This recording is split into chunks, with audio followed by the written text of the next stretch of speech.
Halo, assalamualaikum. Ketemu lagi dengan saya Tido di Agen Janda.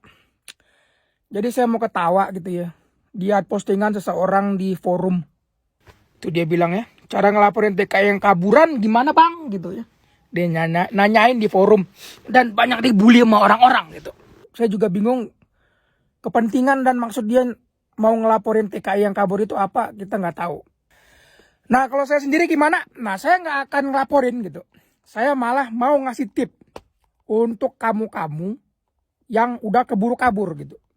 Tapi dalam tanda kutip ya, kaburnya itu karena ingin mencari yang baik di luar sana sebab tempatmu yang sekarang ini buruk. Bukan mencari yang lebih baik.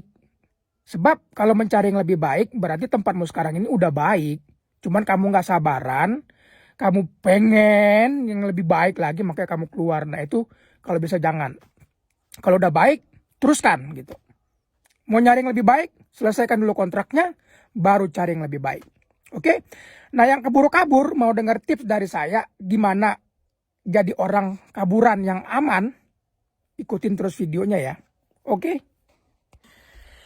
Jadi sekali lagi ya, ini video-video edukasi. Sifatnya edukatif, mendidik, mengasih pencerahan gitu. Ini berdasarkan dari pengalaman saya pribadi. Ya. Saya bukan orang kaburan, bukan orang ilegal. Tapi insya Allah saya banyak tahu tentang orang-orang kaburan, tentang orang-orang ilegal. Karena teman-teman saya dulu itu banyak sekali yang orang-orang kaburan, orang-orang ilegal. Oke? Jadi pertama, video ini bukan ngajarin, bukan ngajak orang buat kabur. Titik. Itu ya, itu yang paling utama ya. Karena video ini saya tujukan untuk teman-teman dan adik-adik yang kabur. Karena ingin mencari yang baik di luar sana sebab tempatnya sekarang itu buruk. Nah, jadi apa yang harus dilakukan? Pertama, tanamkan dalam pikiranmu, tanamkan dalam hatimu. Bahwasanya kamu kabur itu untuk mencari yang baik di luar sana sebab tempatmu sekarang ini buruk.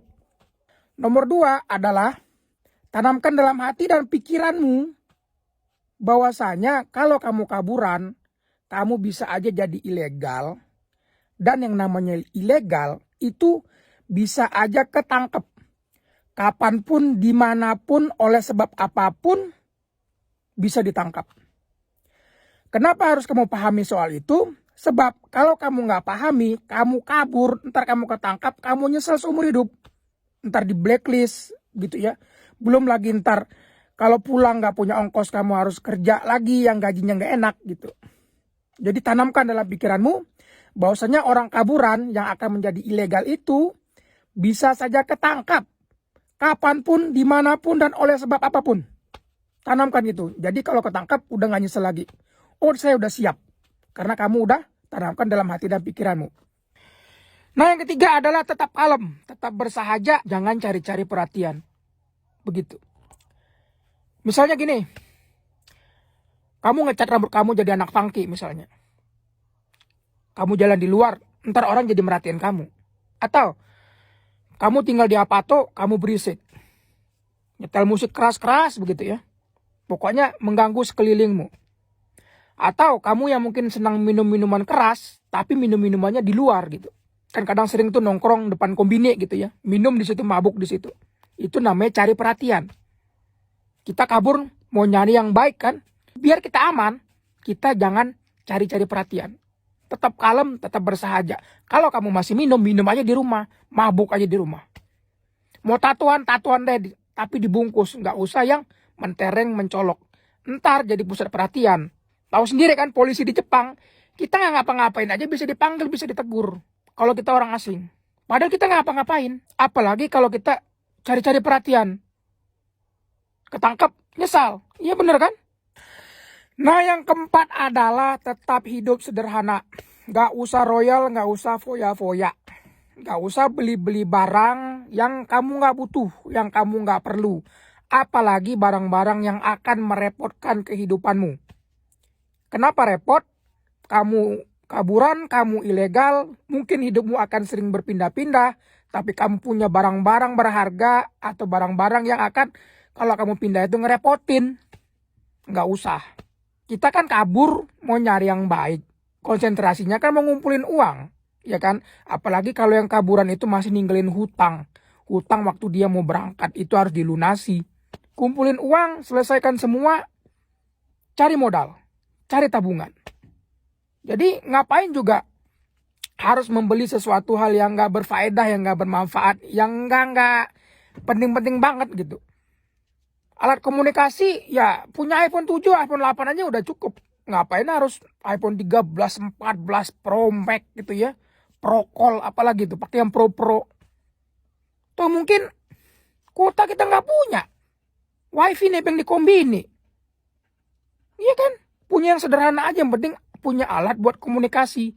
Karena alat komunikasi itu sangat kita butuhkan untuk cari info kerjaan misalnya.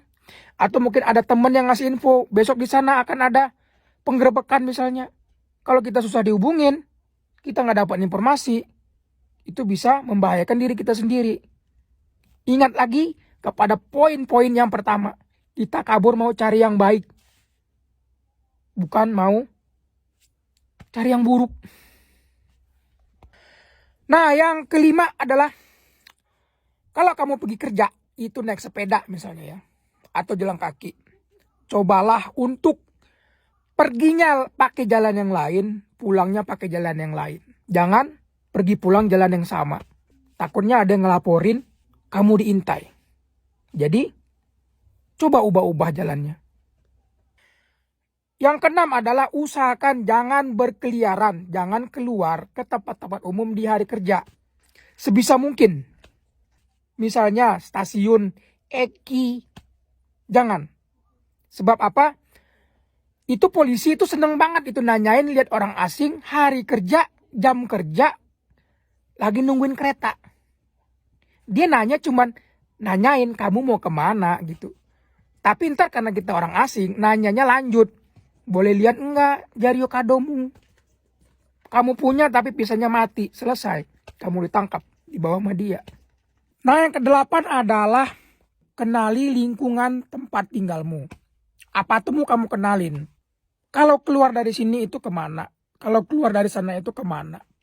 Lingkunganmu kamu kenalin. Kalau jalan sini itu kemana? Kalau jalan sini itu kemana? Tujuannya apa? Kalau terjadi penggerebekan, kamu tahu mau kabur kemana? Kamu tahu mau ngumpet kemana? Itu penggerebekan, imigrasi atau polisi yang menggerebek, itu mereka tuh pakai waktu. Mereka nggak akan gerebek itu dari pagi sampai sore nungguin kamu tuh enggak. Mereka ada waktu, ada jam kerjanya. Sejam, 2 jam, 3 jam harus kelar. Kalau orang yang nggak dapat, udah ditinggalin. Kalau kamu kenal dengan lingkungan tempat tinggalmu, kenal dengan rumah tempat tinggalmu, saat digerebek, kamu kabur, kamu ngumpet di mana, udah tungguin aja. Mereka pergi, kamu keluar, selesai, nggak ada masalah lagi. Nah, yang terakhir, yang 9 adalah sebagai orang beragama, dekatkanlah diri kita kepada Allah Subhanahu wa Ta'ala, kepada Tuhan kita sedekat-dekatnya. Doalah agar kita diberikan kekuatan, kesehatan, kesabaran, ketabahan, serta keselamatan. Kita diberikan keberkahan, semua hasil jerih payah kita. Kita diberi kemudahan, kita dijauhkan dari tipu-tipu daya orang-orang yang buruk di luaran sana. Kita kabur, mau cari yang baik kan? Insya Allah, Allah akan membantu kita. Karena tujuan kita itu baik. Toh kita kabur juga bukan karena ujuk-ujuk kita pengen kabur. Banyak sekali teman-teman dan adik-adik yang kabur itu karena mereka nggak mendapatkan informasi yang jelas dari TSK-nya, dari LPK-nya, dari KUMI-nya, dari SO-nya. Sampai ke Jepang, beda yang ditemuin gitu loh. Belum lagi banyak yang terjolimi, begitu. Wajar dong kalau nggak bisa diselesaikan. Apalagi ngelapor ke TSK, ngelapor ke LPK, KUMI, SO itu nggak menyelesaikan masalah. Sebab banyak sekali mereka itu yang berpihak kepada perusahaan. Takut kehilangan lahan, takut kehilangan proyek. Sehingga tenaga kerjanya yang jadi korban. Oke, demikian dulu tips dari saya. Semoga bermanfaat. Dan jikalau bermanfaat, silakan bagi ke teman-teman Anda.